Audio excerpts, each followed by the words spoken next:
With the Into the Pit video game slated for a mid-2024 release, I wanted to take a look back at the original Fazbear Fright story that inspired the game, and see if I could find anything important or noteworthy to discuss. And let me tell you, find something I did, and what I found could change your view of FNAF forever.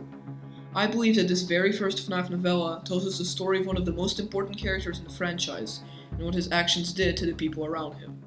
I think this story hides a hidden layer of despair, tragedy, and loss behind its simple premise. So let's get right into it. Watch until the end because I have a little challenge for all of the people watching this video.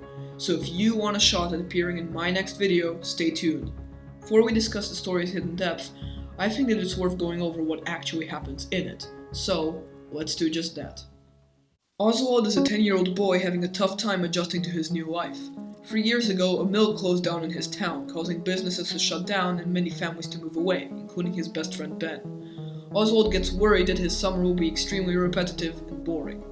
One day, Oswald snaps at his dad, complaining about how repetitive his summer actually is.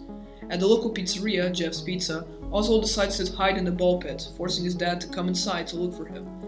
He takes his shoes off and submerges himself into the pit, but the dust makes him sneeze, and, believing to have given away his spot, he emerges to loud sounds and flashing lights. Oswald sees shiny arcade cabinets and kids wearing vivid colors. He looks over at a small stage to see a trio of animatronics, a brown bear, a blue rabbit, and a bird girl. They remind him of his drawings that he'd draw back at home, but creepier. Oswald concludes that this is what Jeff's Pizza used to be, and he looks over at the wall to see murals and a name: Freddy Fazbear's Pizza. Oswald makes some friends, Chip and Mike, in this past version of Jeff's Pizza, and notices a weird yellow rabbit standing in the corner of the place. Since no one pays any attention to it, Oswald doesn't either. After exploring a bit, he leaves the ball pit and returns to the present day. The next day, Oswald asks his dad about Freddy's, but he gets nervous. When he goes to the ball pit in Jeff's Pizza, Oswald emerges only to hear screams, children crying, cries for help, and running. He tries to find Chip and Mike, but comes across the yellow bunny, which leads him through a private door and down a long dark corridor. The rabbit beckons Oswald into a party room and he enters out of curiosity, thinking he can't be harmed in the time before he was even born. He sees half a dozen dead kids lined up against the wall, each wearing party hats. The yellow rabbit lunges for him and Oswald runs to the ball pit just as the police arrive. Back at Jeff's Pizza, Oswald's dad stomps over to him while an angry Jeff looks on.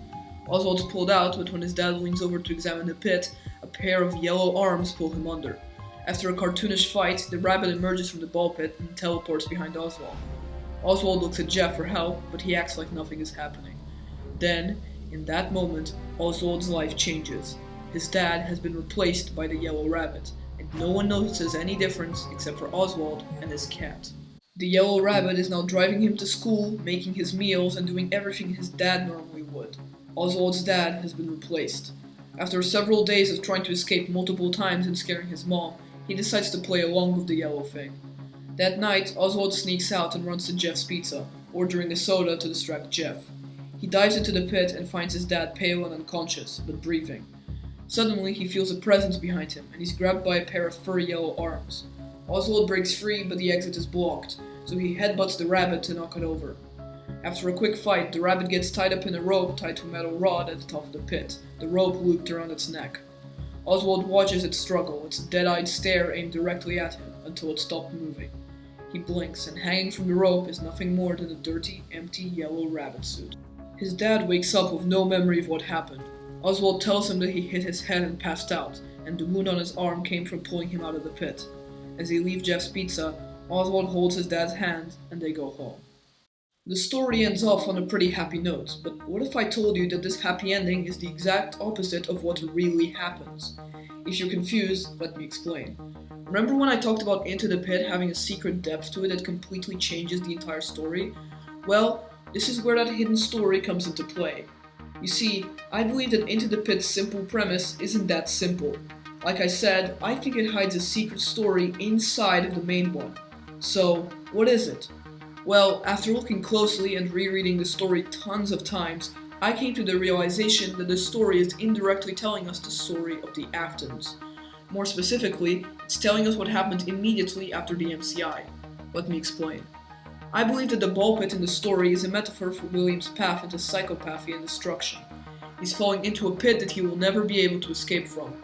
Oswald is a parallel of Michael, He wants to leave his past behind and get a fresh start. This in turn means that Oswald's dad is a parallel of William. If this seems a bit confusing, don't worry, hopefully it will make sense soon. You see, Oswald's dad getting dragged into the pit by the Yellow Rabbit is a metaphor for William getting dragged down his path of villainy by the Spring Bonnie suit, or the idea of the Spring Bonnie suit, the idea of being free to do anything he wants while wearing it. Something else that's interesting is that while he's in the Spring Bonnie suit, William's eyes are grey. This is true in FNAF 6 and in Into the Pit. Funnily enough, the color grey represents all the traits William doesn't have when he's in the Bonnie suit: neutrality, balance, conservatism, formality, and sophistication. These are more common when he's not wearing the suit. The entire plot of Into the Pit is all about Michael realizing who his father really is: a cold-blooded serial killer. That entire sequence with Oswald not understanding what happened to his dad before playing along with the rabbit is similar to what likely happened to Michael. After he understands what happened on that day, he plays along with his father, likely becoming complicit in William's schemes.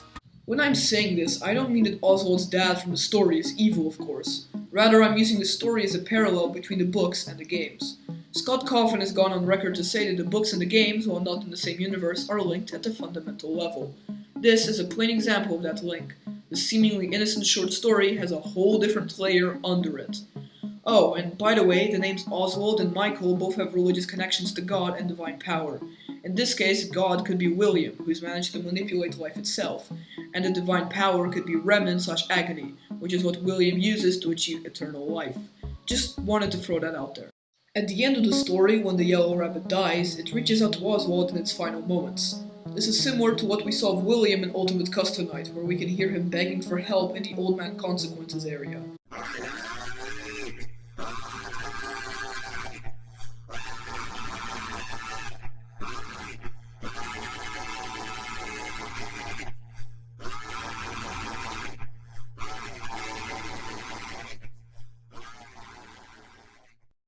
He's expecting Michael to help, even after all the trauma that he's put his son through.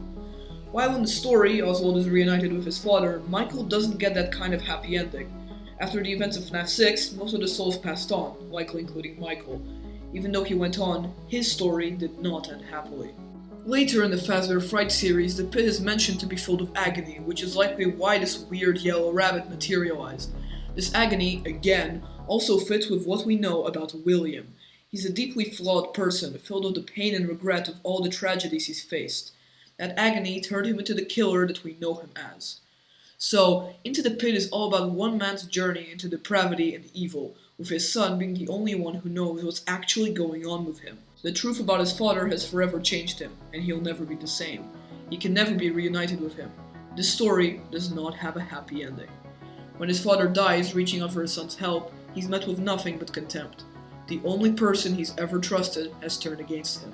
This is the story of the Aftons. So with that, I conclude my quick analysis of Into the Pit. This video is different from my others, as this one delves more into the subtleties of the source material rather than my normal approach. With that being said, I'm excited for what the upcoming Into the Pit game has in store for us. Thanks for watching. I hope you enjoyed. Remember to like and subscribe if you want more videos like this. I'm trying to get to 500 subscribers by the end of February, and your help would be much appreciated. So, what was that challenge that I brought up? Well, I'm planning on making a nice little video reviewing your controversial opinions about the FNAF franchise. You can enter right now by leaving your hot take in the comments below. If we get enough goofy and outright ridiculous opinions, we can make a fully fledged long-form video. So, what are you waiting for? Go do it. I can't wait to see what your wacky hot take on Five Nights at Freddy's is. See ya!